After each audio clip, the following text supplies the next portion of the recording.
Welcome to the Old Men of the Three with JJ Redick and Tommy Alter, brought to you by 342 Productions. This is episode 162. Michael Porter Jr. and Duncan Robinson. We've got a Denver Nuggets player and a Miami Heat player. We recorded last week on Thursday afternoon with Michael and are recording this on Tuesday night, now that the Heat have defeated the Celtics and we have the finals matchup set. Pretty good finals. What are you did a game 7 recap on Monday night, which was pretty succinct in terms of sort of the initial thoughts. Has anything changed in terms of you thinking about this over the last 24 hours about this matchup? Nothing has changed for me. Look, there's a couple of wild cards to me in this series.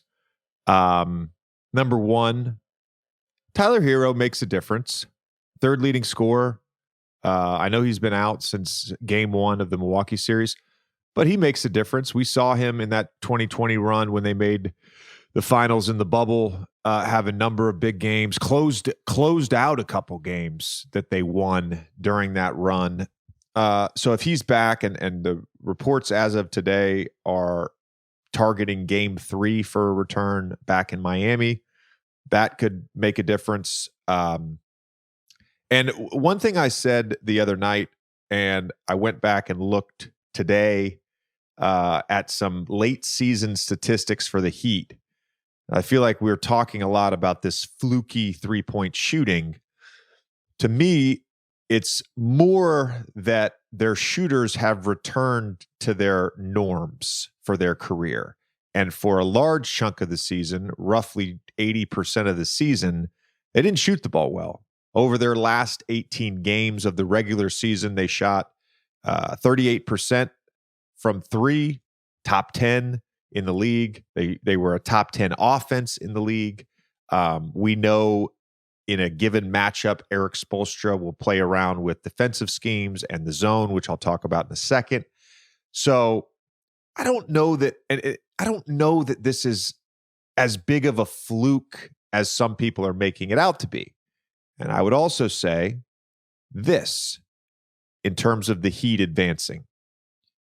We had a bunch of charts and graphs and data all season, and the year that kept coming up when we were talking about parity this season was 1984. 1984 was also, coincidentally, the season that they started conference seeding when we got to the playoffs. This postseason has had the most lower seeded wins in a series of any postseason since seeding began in 1984. So there's parity across the league. This is a team that made it to the finals in 2020 with largely the same core guys. I'll include Bam, Hero, and Jimmy in that. And made the Eastern Conference Finals Game 7 last year with largely the same group of guys. So maybe we shouldn't be that surprised. Also factoring in some injuries, Tatum's torn ankle, the Boston Celtics inconsistencies, Giannis's injury, of course. But yeah, we're going to get some more insight to that when we talk with Duncan. But I don't think that feels that far off. That it's not as fluky as we are making it out to be. Yeah, not at all. There are two stats, or one stat and one just sort of overall point I wanted to bring up and get your perspective on. The Nuggets scored 1.21 points per possession against Zone D this season. You talked about this a little bit the other night. Obviously, the Heat are going to they're going to switch things up, and we're going to have a different conversation after games 1 and 2 to see what Spo has sort of cooked up. But it does feel like an initial concern for them. And then the other thing I was going to bring up was Jimmy versus Aaron Gordon. Jimmy scored 11.4 points per possession per 100 when defended by Gordon, according to Second Spectrum. His effective field goal percentage was 26%, 35% against everybody else. Obviously, we've talked about this with Gordon throughout the playoffs. Wait, that was this season? That was over the past 3 seasons. Yeah, okay. Over the past 3 seasons. And so we talked about this with Gordon when it came to LeBron. but it does feel like that is a matchup that Miami needs to win to have a chance to win the series, and it would be going against statistical form a little bit for him to dominate that matchup like he has in some of these other series. Yeah, let's talk about the zone first. You touched on this in the newsletter today, a farewell to takes that we put out. I mentioned the postseason parity in the 7 wins for the lower seeded team as well in the newsletter, but I wanted to bring it up on the podcast, and I'm glad you brought up the zone stuff on this podcast as well, because it's worth talking about, because Boston really struggled against the zone. 0.9 points per possession against the zone, 8 of 46 from 3. The Denver Nuggets this season, their offense faced zone in 183 possessions, 11 of which came against the Heat. The Nuggets averaged 1.73 points per possession. And look, one of the problems with the Boston Celtic attack against the zone is there were too many possessions where the ball never got to the middle. And at times when they did get the ball to Jason Tatum in the middle of the court, he just turned and shot. And against the Denver Nuggets, that guy in the middle is going to be Nikola Jokic, who can shoot, can pass. That elbow foul line area, he led the NBA in touches, was 3rd in total points from the foul line area, and 1st in assists and 1st in field goal percentage from that elbow area. So when Nikola Jokic is on the floor, my expectation is that the Heat won't play a lot of zone. The other thing I wanted to bring up against Nikola Jokic is that in the 2 games this season, he pretty much has eviscerated any Heat defender against him. Bam, 1.29 points per play, 9 of 16 from the field, 56% overall from the field. And just, it was worse against everybody else. Shot 85% on 13 shots against everybody else. So I don't know that single coverage is the answer either against Jokic. And I've said it many times, Tommy, there's not a good answer against the Denver Nuggets and Nikola Jokic. There's not a good answer against the Denver Nuggets and the Nikola Jokic, Jamal Murray 2-man game. So Eric Spoelstra is going to have to get creative. My expectation, again, is that I would expect to see a lot of double teams against Jokic. He's faced 78 double teams in the postseason. Nuggets are only scoring 0.9 points out of those and only shooting 38% from the field out of those double teams. So that's sort of my expectation defensively for how the Miami Heat are going to guard the Denver Nuggets. Now, I could be way off. That's what the data suggests. Spo obviously trusts Bam. There will be single coverage at times. He trusts his zone. There will be zone at times. I recognize all of that, but I think we're going to see a healthy dose of double teams. On the Jimmy Aaron, I think that's a key matchup overall. The Denver Nuggets are likely going to score at an efficient rate. They just faced the Los Angeles Lakers and had an offensive rating of 122 against the playoffs' best defense. So they're likely going to score. Jimmy's ability to create efficient offense, both as a passer and a scorer, is going to be the key for the whole thing for the Miami Heat. And Aaron Gordon has done as good a job as anyone in these playoffs of guarding primary shot creators. If Jimmy can win that matchup, the Heat have a chance. It's interesting you brought up their efficiency. I was pulling this earlier. So regular season, the Nuggets points per 100 possessions, 116.8. First round, 117.2. Second round, 120. Conference finals, 122.3. Can you remember? I don't know whether this has happened before in recent memory. Can you remember this was a team that was incredibly efficient during the regular season, but just making a jump like this every round? And to your point, what you just said, against what was the playoffs' best defense at that point in the Lakers series. I don't remember it, but I will say this. Last game I did of the postseason was game 6 in the second round in Miami against the New York Knicks when they closed out the Knicks. And I asked Spo a question about Jimmy in the playoffs. I can't remember the exact question, but I'll never forget what he said. He said, well, everything gets streamlined in the playoffs. And so when you think about the Denver Nuggets and their offense, picture them streamlining that offense. Picture them streamlining their rotations. Picture them giving, instead of 36 to 38 minutes for Nikola Jokic, 42 to 44 minutes. Same thing for Jamal Murray. Instead of running 10 dribble handoffs with Jamal Murray and Jokic, they're running 12. Instead of 10 pick and rolls, they're running 15. I think that has a lot to do with it. And obviously, same thing with Miami. They've shot the ball well. They've had big nights from guys like Michael Porter, big nights from KCP. And that's why I go back to, like, there's not a good answer. Yeah. This is why I think Hero coming back and providing a little offensive punch is a big key for the Miami Heat. If they can steal a game in Denver, I think we're going to have a hell of a series. I really do. I think we're going to have a hell of a series. And they've been doing it. The Heat have been doing it everywhere. So we'll see who holds form in game one. This is history lesson here. Fantastic stuff from our guy Matthew Williams over at ESPN. This will be the 8th time that the finals features a team where one team went to game 7 and one team is coming off a sweep. Last time it happened was 2013. Heat went to 7 games against the Pacers. Spurs swept in the Western Conference Finals. Heat obviously won that series. In this previous 7 times it's happened, the team that played in game 7 and it beat the other team 3 out of the 7 times. So it's the rest thing. It's a double-edged sword. It really is. The rhythm thing, it's a double-edged. It's all about who plays well on night one. Can you steal a game in Denver? And that's important. Speaking of game one, you brought it up. DraftKings Nuggets right now 8.5-point favorites. Over/under. I find this fascinating. 219 total points for the over/under.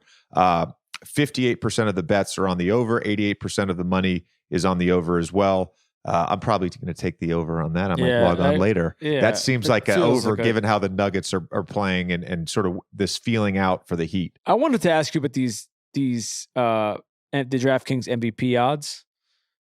We've talked a bunch. You just did the other night. But we've talked a bunch about Alfred's, most recently Caleb Martin. The Heat have a bunch of different options. Is there a world, and we can run through some of these numbers, is there a world where an Alfred can win a finals MVP? Or is this just like if Denver wins, it's Joker.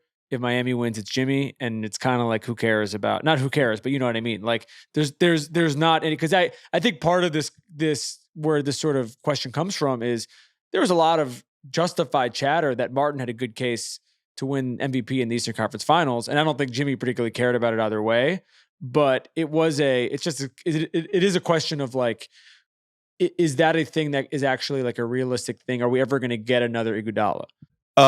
Good question. And I definitely think it's possible to get another Iguodala because we just nearly had that in the Eastern Conference Finals. I made the argument today that it should have been, and I'm glad it was, Jimmy Butler, and that's not to take anything away from Caleb Martin, but you're asking guys to play 2 very different roles, and Caleb is a direct beneficiary of Jimmy's creation for others. I mean, that's just the reality of it. That's not to take anything away from his shot making, and that's certainly not to take anything away from some of the ridiculous one-on-one shots that he made in Game 7 when he was just on fire.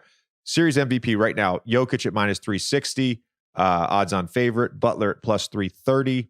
Then it jumps big time. Murray at +1,700, Bam at +4,000, Caleb Martin at +5,000, Michael Porter Jr. at +10,000. I think it's more likely that it's not an Alfred and that it's a Robin in this. If we're really talking about it, it's more likely it's a Jamal Murray or it's a Bam if it's not one of Jimmy Butler or Nikola Jokic. And obviously the series MVP at -360 for Jokic, those odds reflect the overall series. Nuggets at -400, heavy favorites, and the Heat at +310.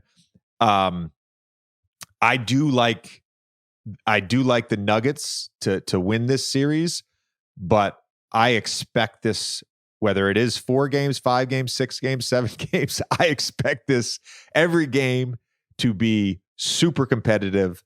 And also my expectation is that Jimmy's at his best, even with Aaron Gordon. And that's just my expectation. I think after the Milwaukee series, it should have shut any doubts down that this team, when locked in at their full potential, can beat anybody.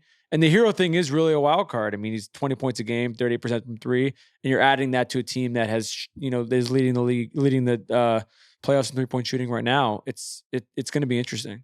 In celebration of the NBA Finals, DraftKings Sportsbook is giving all customers a shot at a bigger payout with DraftKings stepped up same game parlays.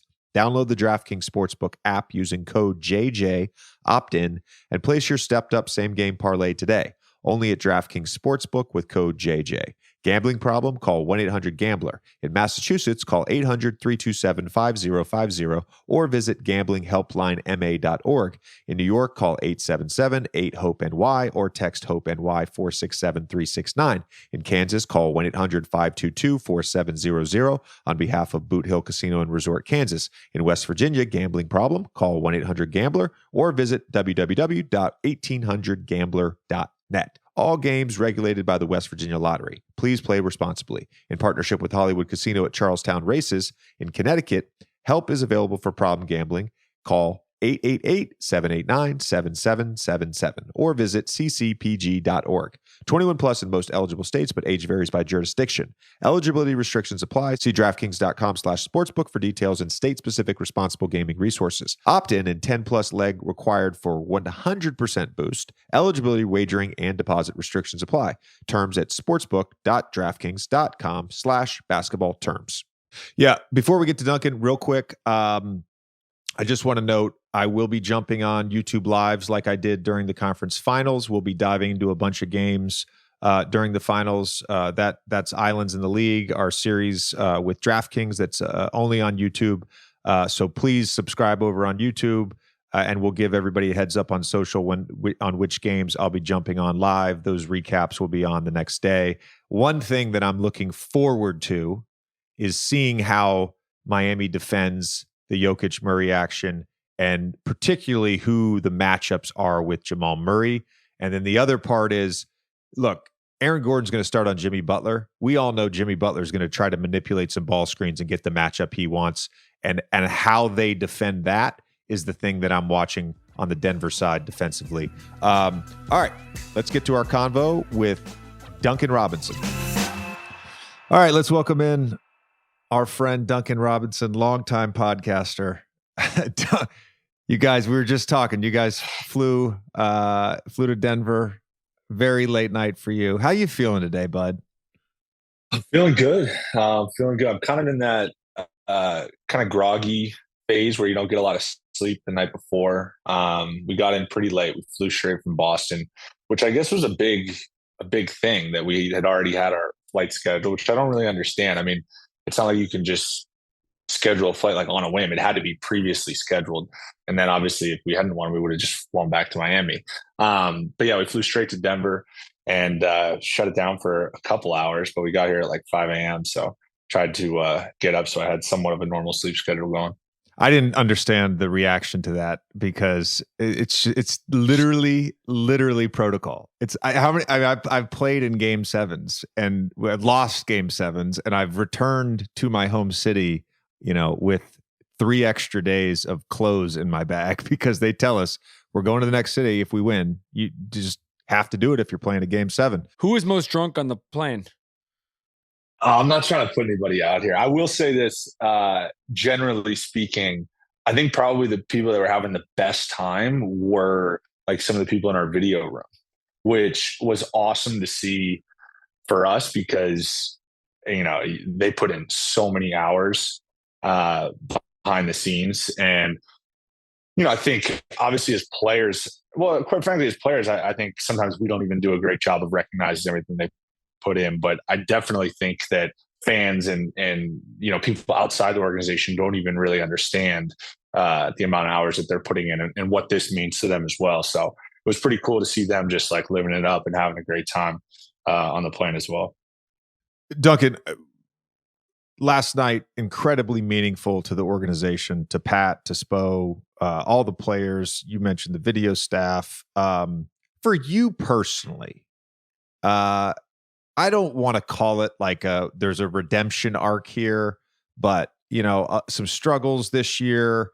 And and just being on your game throughout these playoffs, each round, what did last night and that particular series sort of mean to you as you sort of have reflected today?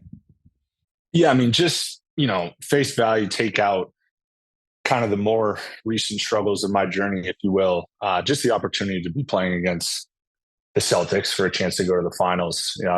Growing up in the area, all my friends grew up with Celtics fans, growing up in Celtics country, growing up going to Celtics games, to be on that floor for an opportunity to advance to the finals. That alone, really, really special.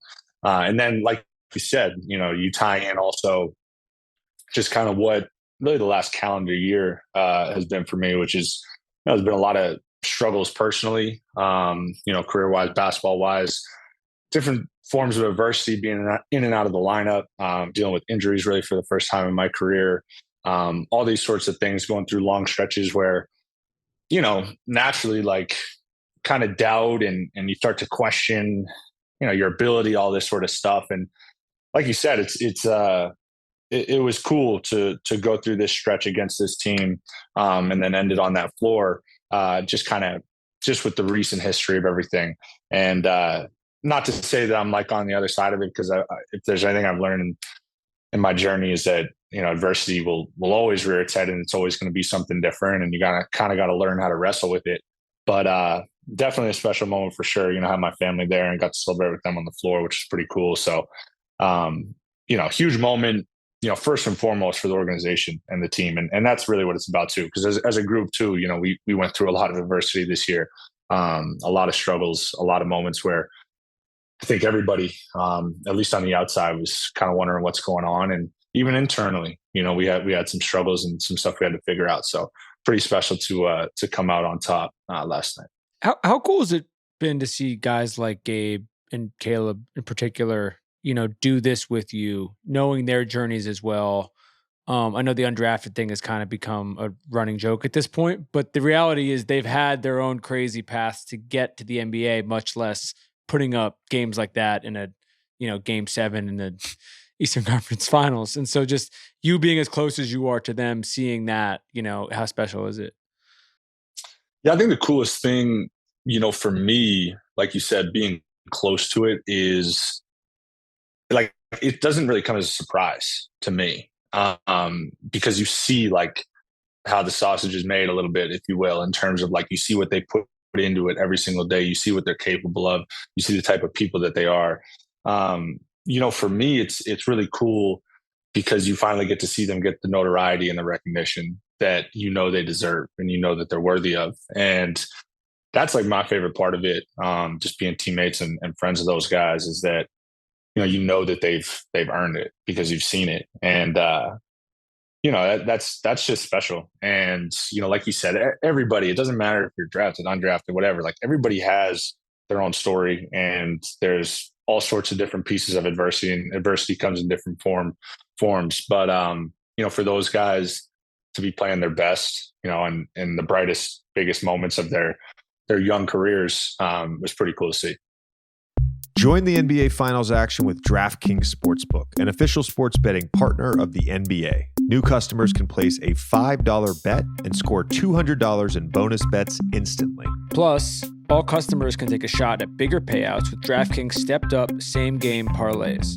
Download the DraftKings Sportsbook app and use code JJ. New customers can place a $5 bet and score $200 in bonus bets instantly. That's code JJ only at DraftKings Sportsbook. Gambling problem? Call 1-800-GAMBLER. In Massachusetts, call 800-327-5050 or visit gamblinghelplinema.org. In New York, call 877-8-HOPE-NY or text HOPE-NY 467-369. In Kansas, call 1-800-522-4700 on behalf of Boot Hill Casino and Resort, Kansas. 21 plus in most eligible states, but age varies by jurisdiction. Eligibility restrictions apply. See DraftKings.com/sportsbook for details and state-specific responsible gaming resources. Bonus bets expire 7 days after issuance. Opt-in and 10-plus leg required for 100% boost. Eligibility, wagering, and deposit restrictions apply. Terms at sportsbook.draftkings.com/basketball terms. Terms at sportsbook.draftkings.com/basketball terms.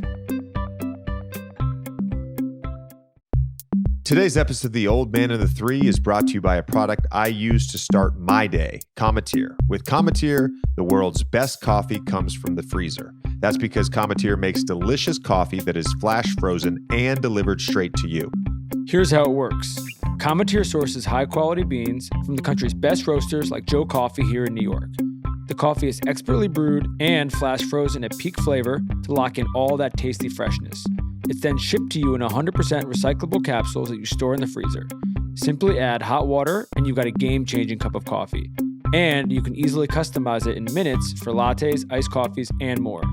Each cup of Cometeer you make at home will go toe-to-toe with your favorite coffee shop and packs way more flavor. Each cup of Cometeer you make at home will go toe-to-toe with your favorite coffee shop and packs way more flavor than machine-brewed coffee with no cleanup. Tommy, I literally had 2 cups of Cometeer today, and I might not even be done yet. Anything is possible. We have the freezer here in studio full of the mini hockey puck of frozen coffee extract. Just add water and bang. Shout out to Mike Breen. I'm telling you guys, this is the coffee that fuels the old man and the three. And now for our listeners, we've worked with Cometeer to put together a starter pack of my favorite roasts to help elevate your coffee game. Visit Cometeer.com/JJ to try them out. You'll also receive $20 off on your first 2 orders. That's Cometeer.com/JJ for $20 off your first 2 orders when you join the future of coffee with Cometeer. That's Cometeer, COMETEER.com/JJ.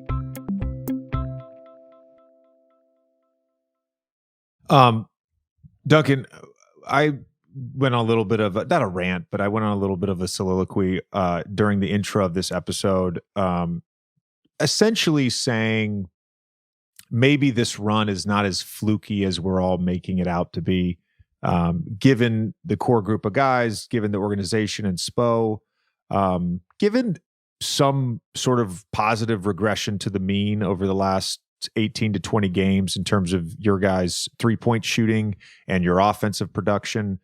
But when you sort of think back to the play-in game against Chicago, down in the fourth quarter with I think 3 minutes to go, is it surreal to be in this situation? You've made deep playoff runs. That part of it is probably not surreal to you. But with this specific team, is it surreal to be in the position you're in right now, given all of that adversity that you had spoken about throughout the season? Yeah, I think that's the important distinction. I think that as a group, we all knew that we're capable of this and still feel that we are. I think what makes it kind of like the quote unquote crazy, surreal run is the context of where we were at so recently. You look back to losing at home against Atlanta in not a very close game, quite frankly. And then just being, coming down the wire against Chicago, just being on the ropes against those guys and, finding a way to win. But I think what you've really seen is just kind of like our best versions start to come together at the right time, which is obviously you can't always control. And some of that's kind of, I don't want to say luck, but just kind of pieces coming together. But I think the other biggest thing is people are at this stage in the season, it's so much easier to just kind of be pure towards giving into the team because everything else is just not really as important. It just becomes about like the bottom line of just trying to win. And I think that simplifies it a lot. And I think that when you look at who we are, I think we've always been capable of making this deep run. It was just a matter of if we were going to kind of be able to make it come together at the right time, which, obviously we've been able to do. It's a great point that you just made about the simplification of winning in the playoffs, because I think for an Eric Spoelstra, right, the leader of the team, the voice from the bench, he's got a very cut and dry role. For a Jimmy Butler, Very cut and dry role for Bam, very cut and dry role. Obviously, Tyler's been hurt since game one. For probably everybody else on your team, your role has varied so much throughout the season. And so when you get to the playoffs, simplifying the bottom line allows you to accept a rotational change game to game or series to series. And I've had multiple coaches tell me this, like, hey, this is not your series or this is not your game tonight when you get to the playoffs. And it was fairly easy for me to understand that because the playoffs is just about one thing. It's like, can your team advance to the next round? Yeah, and I think, I give a lot of credit to Spo in a sense because I think he really breaks it down to even more simple, which is like, how do we get this next game? And, just the way the season is, the regular season, it's unrealistic to do that. If you pull a guy from a rotation or if somebody, only plays 2 minutes in the second half, the immediate thought is from that player, all right, I'll take the abstract out. I'll speak to myself personally. When that happens to me during the year, as human beings, you start to speculate. You start to look, okay, well, what does this mean moving forward? How is this going to play out? Someone goes down with an injury. It's like, or maybe they miss a game. It's like, okay, well, now I'm playing and I play well. What does that mean moving forward?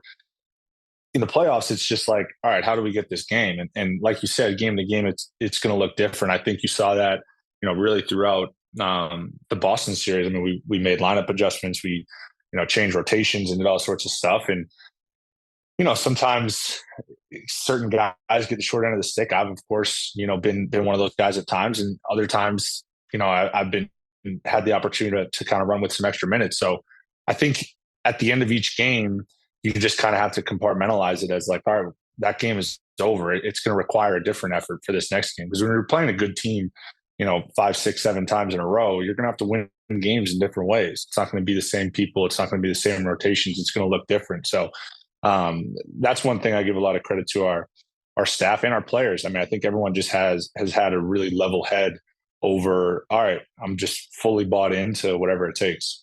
I was going to say, we've harped on it a bunch with you and with other people on the show with the value of vets. And when you look at you've gone on finals runs, look at Kyle, look at Kevin, you look at all the guys on the bench who are doing this. Everyone has been through their different versions of this. And so does that just give just kind of a quiet confidence, even to the guys like a Caleb who's maybe going through this for the first time, where he has guys behind him, like a guy like Kevin behind him, a guy like Kyle behind him, who've done this at literally the highest level? Yeah, for sure. I mean, look, I said this to him the other night on the plane, and I don't want to put him on blast or anything, but I think, Kevin coming, I think he totally changed the whole dynamic of our locker room. Just his character, his levity, what he brought in terms of just like connecting people, having a sense of humor. And, when you have a guy who's played in 4 NBA finals, won a championship, get pulled from a rotation in the middle of a series, and his immediate reaction is uplifting the guy that's replacing him. I mean, that alone sets the tone on down the line for everybody else, so it's stuff like that I think just doesn't get recognized and talked about enough. I've only been, 5 years now. But one thing I've really, really seen is so much about winning is more than just like schemes, X's and O's, even like competitive will. All that stuff really matters. But I think so much of it really boils down to like, how do you get along with your group? How do you guys connect? And it doesn't mean that everybody has to be buddy and love each other and hang out off the court or whatever, but there has to be a level of connection, trust as you play, but then also like in the bigger picture of like kind of how you come together as a group. Tommy, what was the word that I kept using the other day when talking about the Boston Miami series? Was it connectivity? Connectivity Yeah. with a Y. Yeah, exactly. No, you're spot on there. Speaking of connectivity, get up 3-0. Me personally, I was not one of these people, but a lot of people, including people that I worked with, were like, they're going to be the first team to blow a 3-0 lead. It's all set up for them to blow the 3-0 lead. And then all of a sudden in real time, You lose game 4, you lose game 5. Game 6, just a heartbreaking loss at home.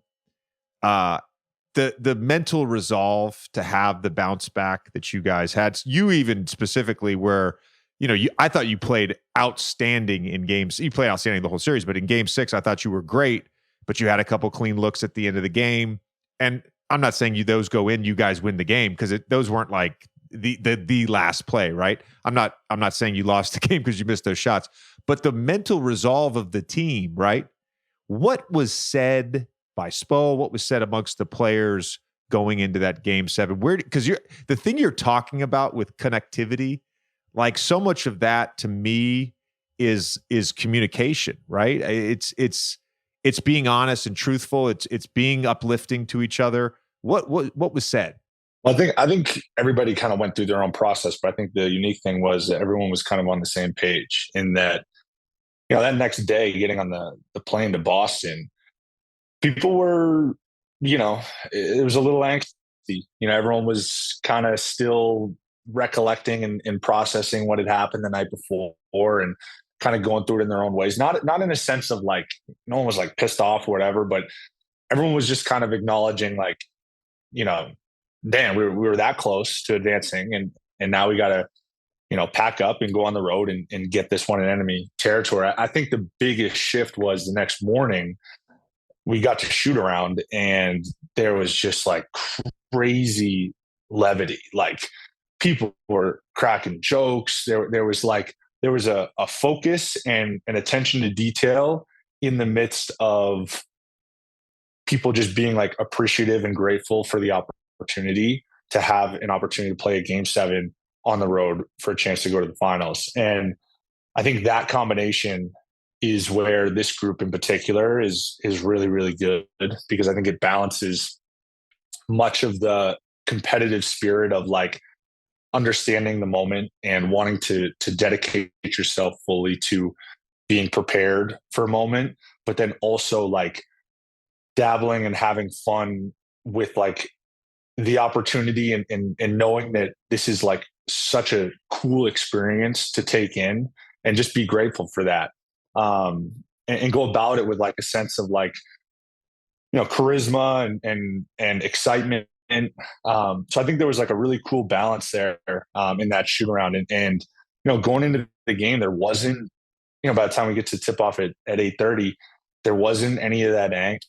There was a lot more just kind of like clarity of like, all right, whatever it takes. And we came out and we didn't play like great, particularly early on. It was kind of an ugly game, but as we always say, like we love to have it on our terms, which we felt like it was. And from there we just kind of keep on pushing, and we're able to eventually just kind of overwhelm them.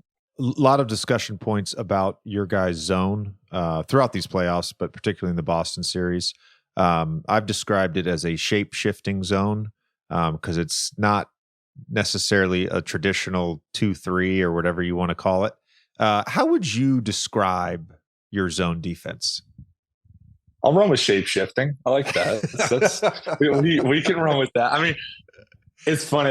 A lot of people have texted me, what are the rules? Like, what do you guys teach? It's like, it's a little more like nuanced than just like, we try not to talk and teach and go about it in like absolutes, right? Like there's not like cut and dry rules, which I guess where like the shape shifting comes in. But, in a lot of cases too, it makes it easier when you can kind of use it as like a curveball and kind of throw off a rhythm of an offense. So, I mean, we try to be disruptive, and it's a lot of our same like man principles just in zone form. And so much of that is like, trying to disrupt, kind of turning up the pressure a little bit. We try to extend it, burn a little clock, like all that sort of stuff. I mean, it's not really like anything super groundbreaking. It's like whatever scheme you're in, right? Like we talk about that a lot. It's not going to be the schemes that win it. Like it's going to be the efforts, the multiple efforts.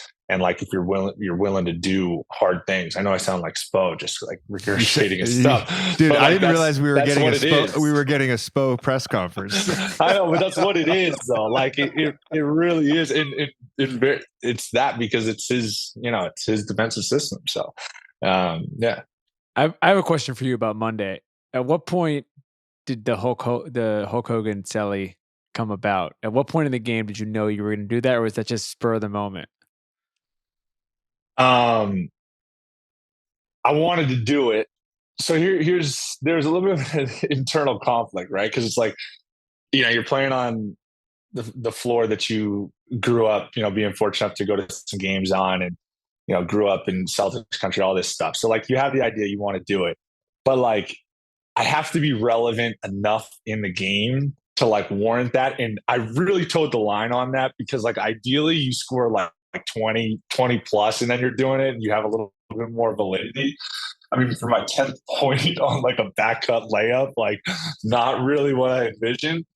Definitely envisioned more of like maybe a dagger 3 to like push it to 11 with like 3 minutes left. But I don't know how this happened, but it's maybe somebody that I went to high school with or something, because I still have the same number from when I was in high school. My number got put in a group chat somewhere, and it was like a massive group chat.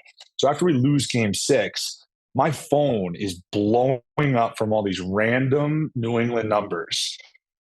Like, can I curse on here? I can, right? Yeah. We can curse. Fuck yeah. Get fucked, Celtics in 7. They're sending me memes of the Kurt Schilling bloody sock, and it's just all these random numbers. It's like 70 texts.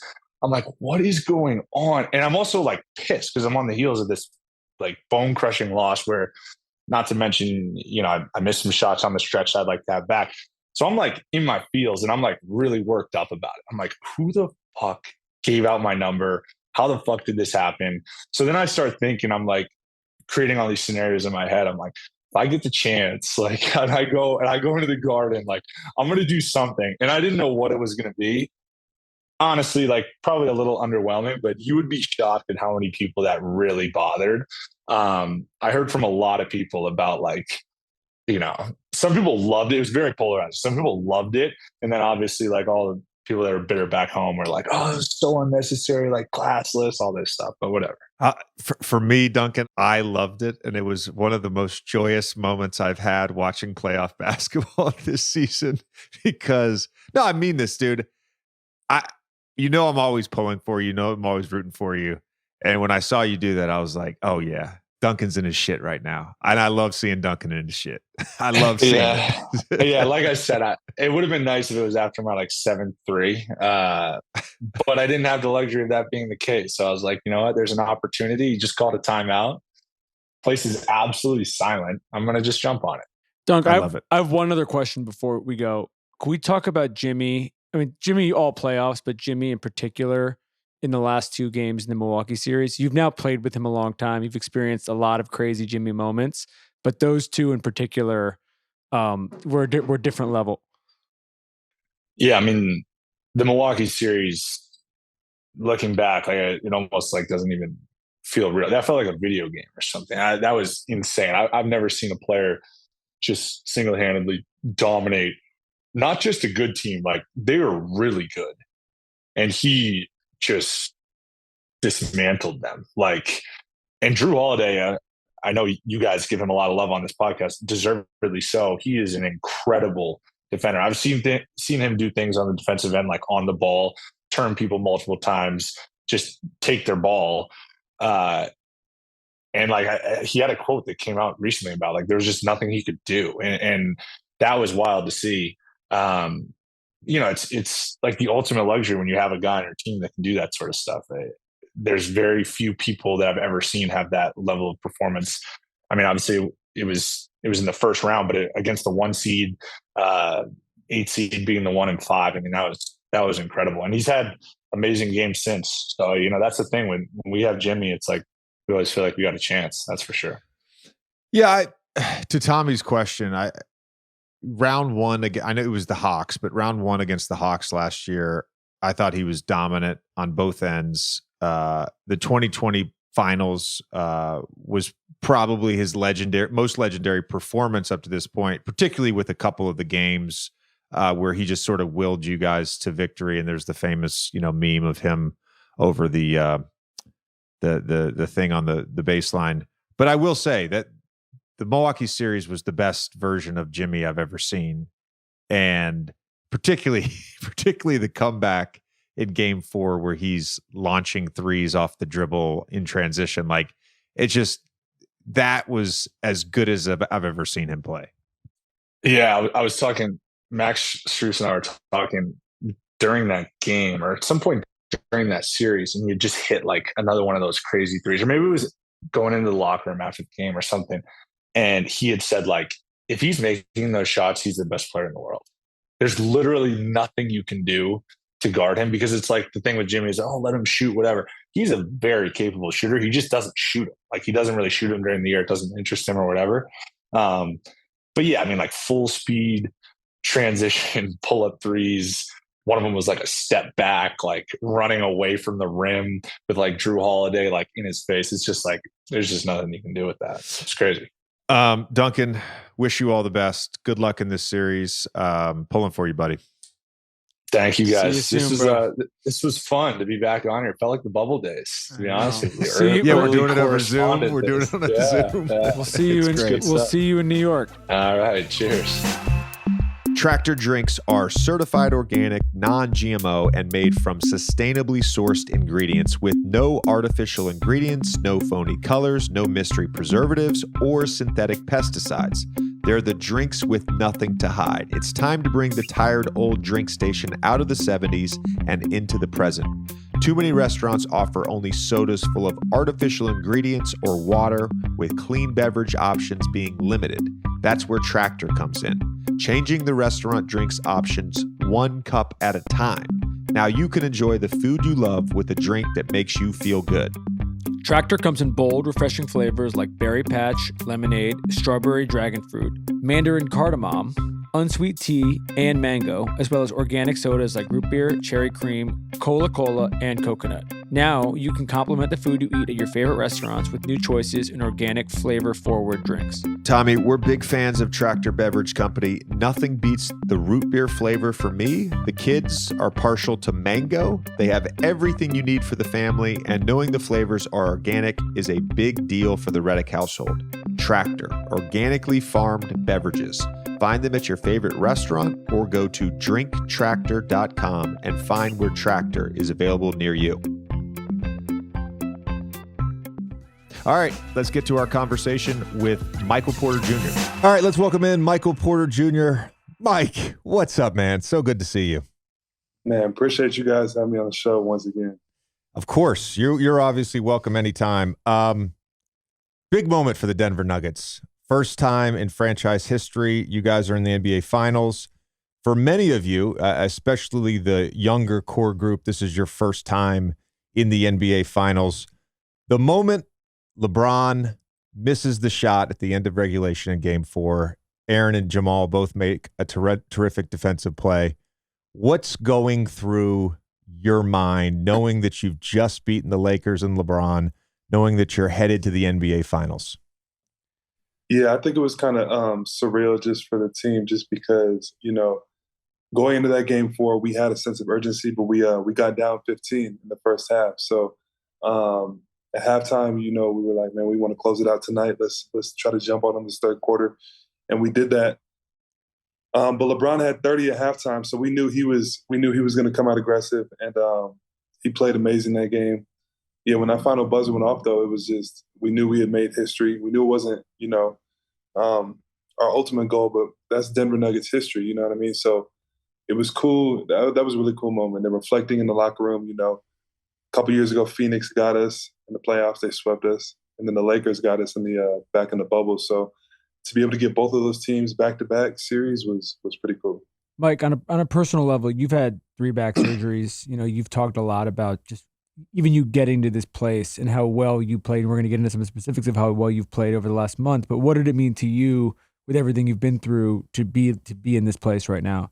Yeah, I mean, the goal is the championship, and that's when I'll really reflect back on everything, I think, and be able to kind of take a breath.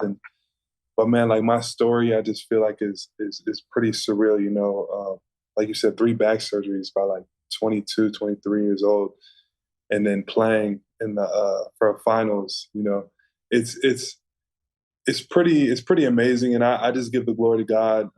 It's a blessing to be able to even be out there, starting on, a team headed to the finals. It's an amazing feeling. I look back just on those surgery beds like three times. I didn't know if I'd be able to play again, and I'm still dealing with some restrictions. Having to wear a brace that I don't necessarily want to wear. That no one in the history of the NBA has ever worn this type of brace and tried to play through it.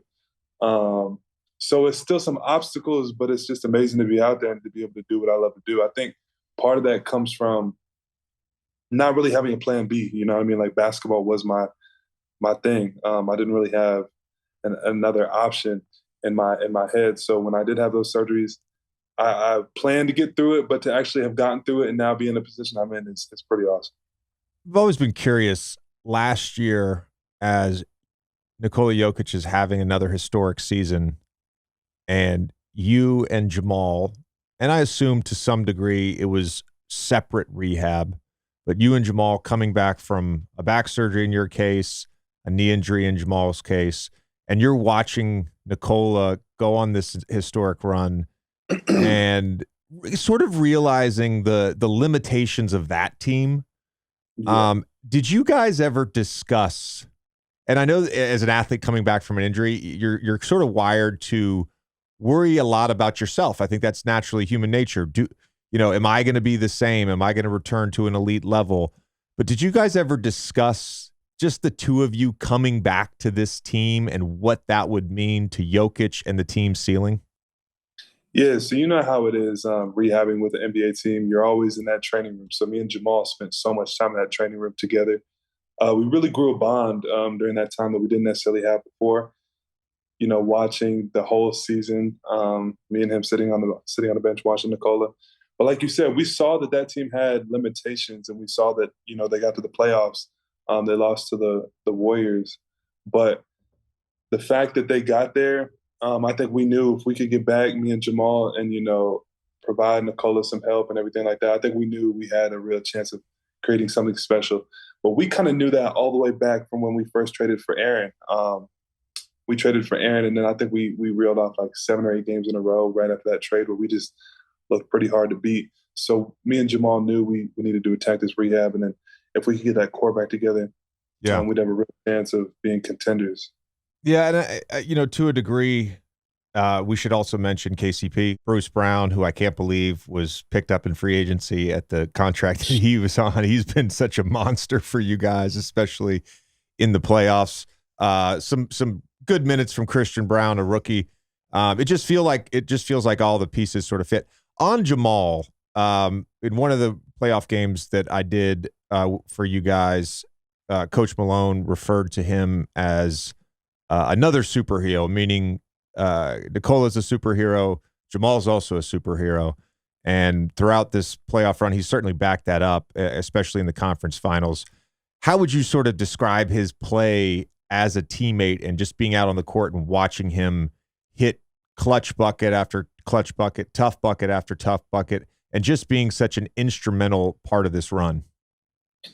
Yeah, first of all, I'm just super happy and proud for him because I remember even at the beginning of this year when we first got back on the floor together, we still didn't feel like ourselves. We still didn't really feel like we could contribute like we wanted to.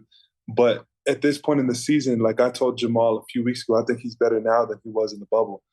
And it's just different now than even in the bubble just because, you got the crowd that plays into it. You're on the road some games, hostile environment. And he's still hitting those same clutch shots and things that he was doing in the bubble. So I think that's just in his makeup. He rises to the occasion, similar to Joker. I think similar to a lot of guys on our team. We stay pretty poised. A lot of different guys have hit huge shots this playoffs, but Jamal consistently playing that well down the stretch in the fourth quarter has been amazing to watch. I think one of the things I admire most, you might agree as a shooter, is seeing guys that no matter how many shots they miss, then they come out of it and then they make shots at the end of the game. I think that's something that I really appreciate. Like when Jason Tatum did that, I think game 6 in Game 6, Philly. yeah.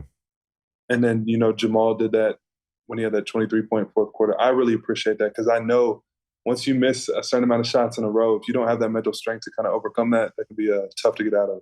Shooters have to shoot, and I think the ability to not get in your own head a little bit, if you're 1 for 10 or 9 for 10, just treating sort of every shot as the same. But there is something, and Jamal, I think, had 23 in that quarter and then 30 in the subsequent half. So he had 53 in 3 quarters or whatever it was. There is something about seeing the ball go in multiple times in a row where you're on a burner and nothing really matters at that point, and you feel like every single shot is going in. And Jamal's had that. Tommy and I, we've talked a ton during these playoffs about the 2-man game between Jokic and Murray, and I'm not sure there's an easy answer in terms of defending that, but overall, just playing with Nikola and how your offense is structured around cutting and dribble handoffs, it looks like it's fairly easy to play with him.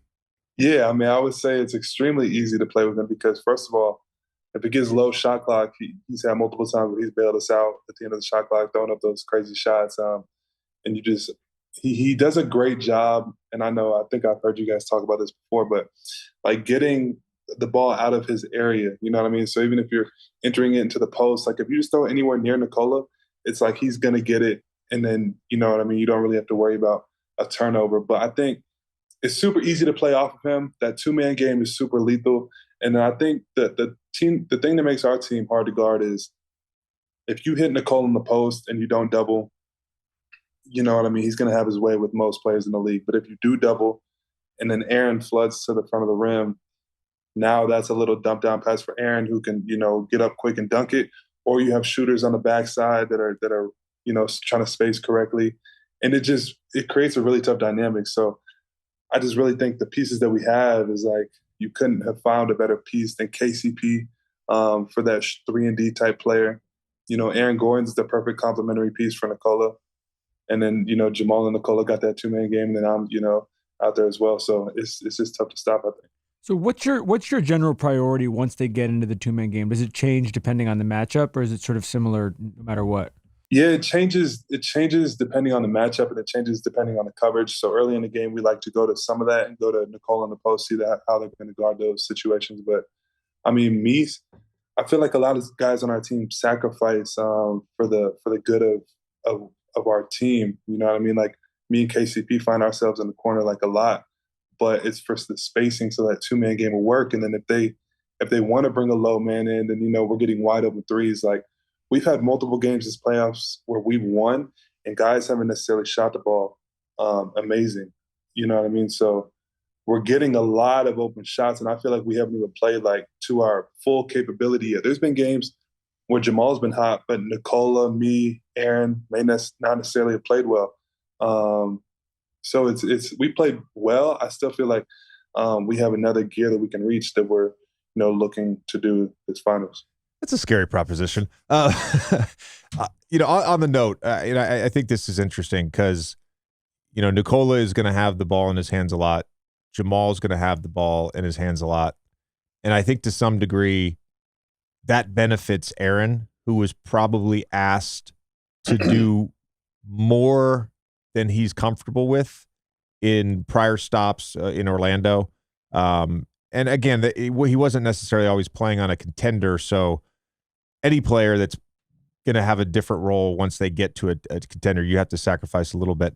And I thought it was interesting, and I watch you guys a ton, and I've called a number of your games this year, and Michael Malone speaks so highly of the rest of your game besides the shooting piece.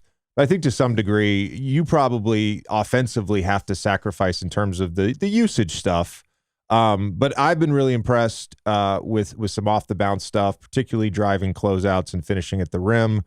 Your cutting off of Nikola has been awesome. But most impressive to me in this playoff run has been the rebounding, 7 double-doubles, and the defense. In particular, just the ability to sort of simultaneously run guys off the line and get a good contest. Do you feel like you are even close to your peak as a player? No, I definitely don't. And I think honestly, offensively, I played decent in spurts this playoffs. The playoffs is a lot different than the regular season, the looks you get. But yeah, I've tried to just contribute to the team in rebounding and just defensively. You know, you have to play defense if you want to stay out there. So um, I definitely don't think I've reached even close to where I can be. I think this last offseason after my third back surgery, you know, it was all about rehabbing and trying to just get back on the floor. Um, and now kind of throughout the season I've gotten a little bit healthier, but we're still trying to tweak out some things that I'm dealing with, like the brace that I use. How can we make that a little bit more flexible so I can move a little bit better? There's a lot of stuff that I'm, you know, playing through that if we can get that figured out a little bit more, it'll really help my just overall movement and game. But now, man, like I'm used to being able to do a lot of things like just growing up that I'm not necessarily doing right now that I'm having to like adjust my game right now. But I think that getting some of that back, the athleticism back over time, um, that'll come with time, and then continuing to try to stay healthy and continuing to work on my game, which I know I'm going to do. I think I definitely have a few more notches I could go. Sure. I was going to say JJ mentioned it's scary. So you shot 44% from catch and shoot threes and 42% from three in the Western Conference Finals, and you're saying you could still shoot better. In terms of your shot selection, do you feel like things have changed as you've seen this offense develop this year, and how good everyone's been? You mentioned just, you know, everyone fitting in. Have you changed your personal approach at all? Just even forgetting even just the playoffs, just looking back at the regular season in terms of how you're sort of approaching the game night in, night out? Yeah, I have. I think I'm 6'10", so what may look on TV like a bad shot to a lot of people doesn't seem like a bad shot to me in the moment of the game. But then I look back and I'm like, okay, I can see why, you know, we may have been able to get another one. So I think one thing about a good shot is like when everyone on the team knows you're going to take the shot, because then, you know, Nikola's a great offensive rebounder. You can get in position for the offensive rebound, but also it gives your teammates a chance to get back on defense and, you know, have good transition defense. So I think one thing that I've been cognizant of is just, even if it's a tough shot, you know, coming off a pin down and there's a guy right in my face, my teammates know that I'm probably going to shoot that shot. So it's more of a better shot than if I just shoot a completely like break a play and shoot a different shot. I don't know if that makes sense, but I think that's something I've been trying to be cognizant of, especially just with as many guys as we have out there, we can find a pretty good shot every time down the floor. That makes a lot of sense to me, because what feels like an in rhythm shot to me always, even if it was tough, it would feel like a good shot. The one thing I want to note, because I was going to bring this up, and I'm glad Tommy pointed out the shooting stuff. It's not just that you're 6'10", it's that you jump very high on your jump shot.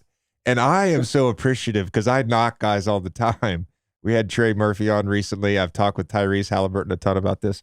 There's something about guys who shoot set shots from three and then jumpers from the mid-range that drives me crazy. I've never understood it.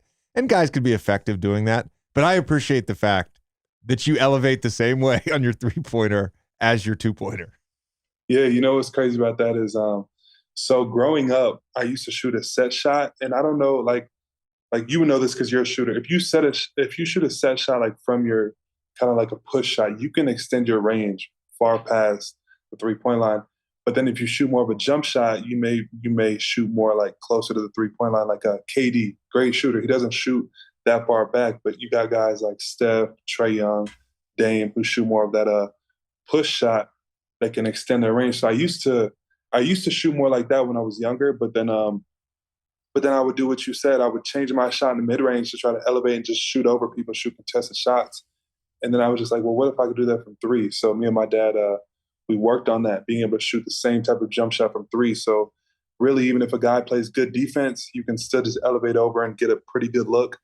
And I think for my game personally, that has been better than if I had just focused on just a set shot, you know what I mean? Because then I wouldn't be able to shoot the shots when guys are closing out of me really, really hard, and I just jump over and still shoot a three.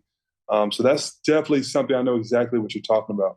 It's crazy because I actually changed my approach a little bit and kind of decided like I want to shoot this way so that I can shoot over people instead of shooting farther back from the 3-point line. Your point about the range is important to note, when you use as much of your lower body and shoot at the apex, your release point is at the apex of your jumper. It does get more and more difficult to do that the further you extend the range.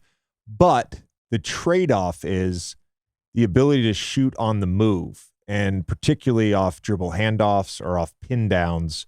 It gives you a little more oomph and a little bit easier and quicker release than if you were to just shoot a set shot. I actually, it's funny you mentioned changing your shot, growing up, because I went to a camp in 8th grade at Iowa State, and I played in the high school division or whatever, and played well. And one of the assistant coaches came up to me at the end of the camp, and he's like, why do you shoot a set shot on threes and a jump shot on the mid range? And I was like, I don't know. And he's like, well, if you want to play at the next level, you're going to have to change that. And I was like, okay, I'll go ahead and change that, man. That's all good. I'll do that. But the range part is big. Michael, I wanted to get into one other aspect of your offense.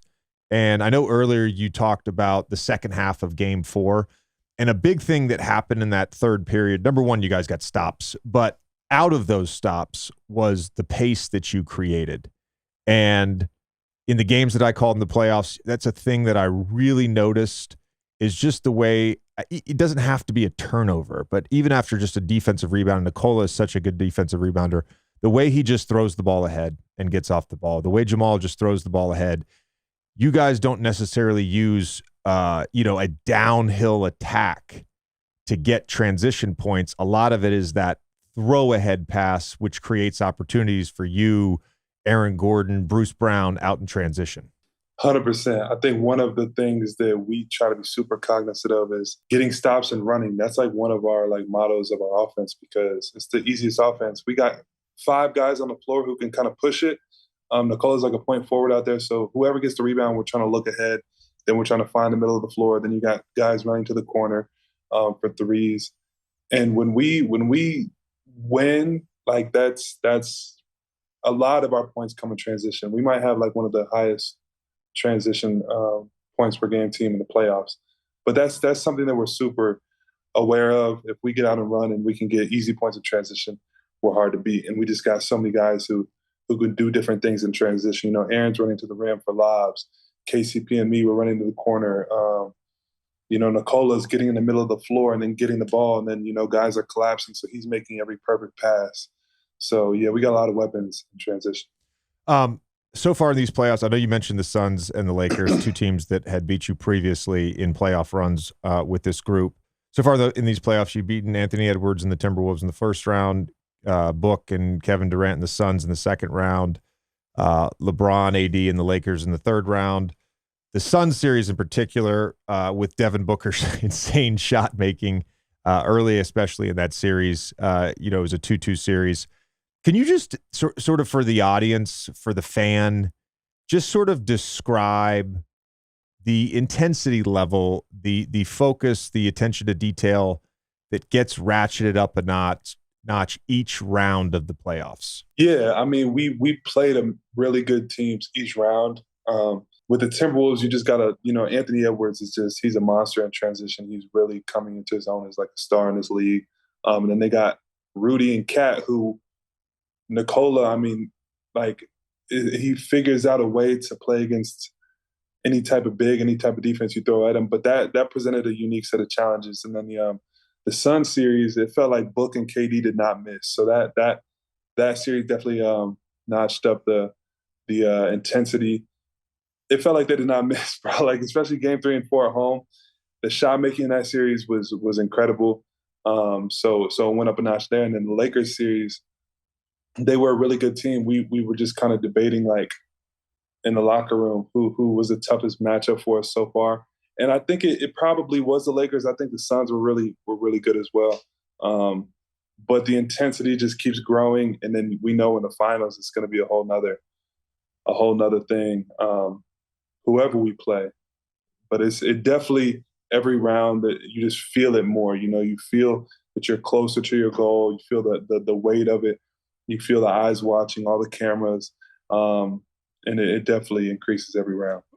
I want to just touch on something that you hit on, which was Nikola's ability to just sort of figure it out. And I said recently, he has a supercomputer in his brain, in the same way that LeBron has a supercomputer in his brain. And at this point in his career, he's seen every defense and every coverage. And it's just, he's really just one of the most fascinating players. I know last time on the podcast, you talked a lot about him. But my question for you is related to this season, where you guys are, I think it was 42-19 or 46-9, something like that. You guys had essentially locked up first place. And then for like, I guess it was 46-19. You guys had locked up first place. And then for like 17 games towards the end of the season, didn't play a lot of guys, had some 3 or 4 game losing streaks. It felt like a lot of people were sleeping on you. The first take debacle happened. Did Nikola talk about that at all? Like, I know he's not concerned with the MVP. I know that's not where he places his priorities or his focus. But how much did all of that MVP noise, and it wasn't just the first take thing, it just, it seemed like the MVP discussion and discourse took on this entire life of its own for whatever reason this season? Yeah, I could genuinely say, and I don't know if there's another basketball player in the NBA that would be so nonchalant about that type of stuff as Nikola, but I can genuinely say, like, he didn't care. He was more nonchalant about it than I think like anyone could really understand if you weren't there. He really did not care if he won the MVP. He didn't care about any of that. We definitely had like you said, a 3 or 4 game losing streaks at the end of the season. But the end of the regular season can kind of become a drag. We actually talked about it though, because if we had won a couple of those games, we would have had home court advantage for sure against, if we had played Philly in the finals or against Boston. We would have it still against the Heat. But those last games do matter.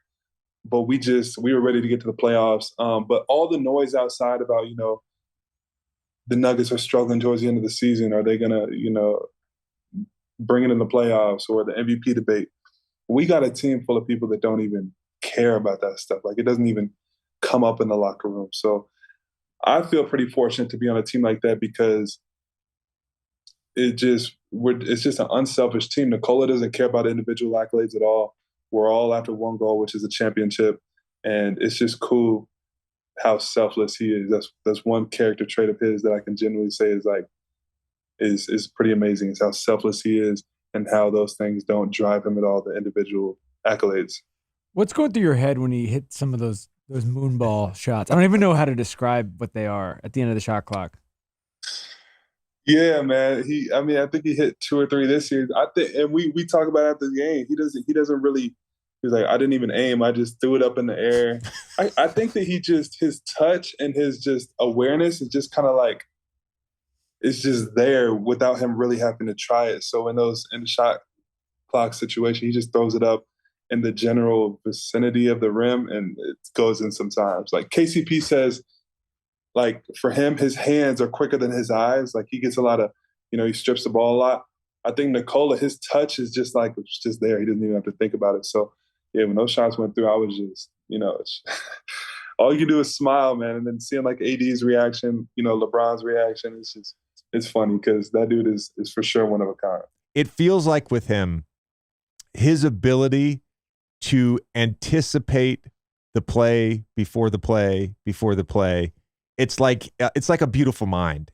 The way he sees things materialize, the way he baits, it's like he's toying with the game. He's playing a different game than everyone else. And playing with him for, now a few seasons, it kind of rubs off on you. So I kind of can understand what he's thinking, where he kind of wants guys at. A pass that no one else would think is coming to me, I kind of already know Nikola is kind of looking that way, even if he's looking the complete other way. So it's strange, man. He's a strange dude, because when I first came in the league, he wasn't the worker he is now. He's super consistent in his work ethic now, but it just, so much of it seems so natural. His touch and his, passing ability and those type of things. It just seems so unforced and just part of him. It's pretty crazy, man. It really is. Mike, I was always curious about this. I don't think we talked about this before. Him in practice, like when we talk to Luka or Steph or some of the other guys who are sort of similar in terms of the crazy things they do in the court, there's always a certain level of, okay, they do this during a game, but in practice they do shit that's even crazier that no one ever sees. Does he do that, or is it just kind of like this is in the moment and it is, he's just sort of normal during practice? No, like he's not as good in practice. Like when I first got drafted, I remember him and Mason Plumlee would go up against each other. And Mason Plumlee likes to dunk. He's a little bit more athletic. So I was like, wait, why does Nikola start over Mason? Like, I don't get it. Like all training camp, I couldn't. And then all my team was just like, just wait. Like you'll see in the games, like he scored 50 every night if he wanted to. He doesn't always do it, but he could if he wanted to. And then you actually see the real games, and it just happens, bro. Like he does some crazy stuff in practice, but the game's completely different. So basically what you're saying is Nikola treats practice like the All-Star game. Yeah, exactly. That's exactly how he treats it. Mike, before we let you go, I just wanted to ask you about your own personal approach for this long break. We're recording this, and you have about a week now until game 1. In terms of your personal approach for this break, how are you sort of mentally and physically going about that? It's a little bit different. I just got back from LA yesterday. I had some family and friends out there, so took a day to hang out with them. But now it's about staying in shape, but still giving yourself a little bit of time to rest. So it's a weird balance having 8 days. I wish, if Miami had won earlier, I wish they could move the finals up, because you don't want to lose a rhythm. Like say that the series goes 6 or 7. I would almost say they have the advantage because they've continued to stay in shape, continued to stay in a rhythm. So for me, I think I'm going to be playing one-on-one with my brothers who stay out here. I'm going back at night shooting. We have a pretty good advantage out here in the altitude to stay in shape. And if you condition out here, it goes a long way in other cities. That helps. But I'm definitely locked in and not going to let this opportunity slip through my fingers. I think the whole team is kind of super locked in and realize what we have in front of us. So just staying in shape, staying in the gym, and I think we'll be all right. Yeah. One of the craziest things that I've heard this playoff run is that the warmth in Miami was having an effect on players. Last night on the broadcast, apparently the elevation in Boston has an effect on players. I hadn't heard that one before. But I will say, because I was getting texts last night, like, is the elevation in Boston a thing? And I'm like, no, it's not a thing. I will say the elevation in Denver is a real thing. It's real. Every time as a visiting player, and I always wondered, as a player who lives there, is used to it, practices there, the advantage of that would create. I only experienced as a visiting player. All right, Mike, one last question, the Roback question. Reminder to our viewers that you can use the code OLD on roback.com for 20% off your first purchase. That's RHOBACK.com, code OLD. On that note about your approach to the finals, does your personal preparation change at all from the regular season to the playoffs? Yeah, 100%. I think you definitely try to get more sleep. You try to be locked in on your nutrition a little bit more, hydration, and just taking care of your body to make sure you feel as good as possible going into each game. I said those are my main things that I try to focus on all season, but you dial it up a notch in the playoffs just because the intensity rises, things like that. Well, you guys know I'm a fan of the brand. I wear these hoodies all the time. Tommy apparently has one on too, but he's covering it up with the Old Men in 3 bomber. Again, that's roback.com, 20% off with code OLD. Mike, appreciate it, bro. My man, appreciate you, JJ. Yeah, rooting for you, man.